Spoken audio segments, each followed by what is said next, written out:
আজ একদম স্বল্প উপকরণে এবং স্বল্প সময়ে চিংড়ি মাছের একটা অসাধারণ রেসিপি শেয়ার করব। চলো, তার জন্য প্রথমেই লাগবে পরিষ্কার করে রাখা চিংড়ি মাছ, পোস্ত বাটা, সর্ষে বাটা, ফেটানো টক দই, কাঁচা লঙ্কা, পাতিলেবুর রস।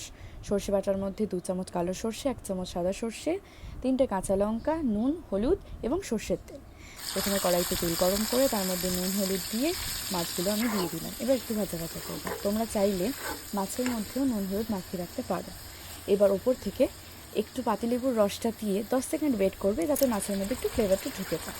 তারপরে ওপর থেকে ওই যে বাটাগুলো রেডি করেছি সেগুলোর মধ্যে একটু নুন আর মিষ্টি আন্দাজ মতো এবং স্বাদ মতো দিয়ে মাছের ওপর থেকে দিয়ে দিতে হবে। তারপর 2 মিনিট হাই ফ্লেমে একটু ভাজা ভাজা করবে। ওপর থেকে কাঁচা লঙ্কাগুলো দিয়ে দেবে এবং ঢাকা দিয়ে দেবে 10 মিনিটের জন্য। যেই ঢাকা খুলবে দেখবে ওপর থেকে তেল বেরিয়েছে, রঙটা একটা বেশ সোনালি সোনালি রঙ, আর তার মধ্যে সুন্দর গন্ধ, আর এত সাদা ভাতের সাথে এত সুন্দর খেতে লাগছিল। তোমরা শুধু দুপুরে বানিয়ে দেখো, রোজ তোমার ডাক পড়বে এই রান্না বানানোর জন্য। বাই।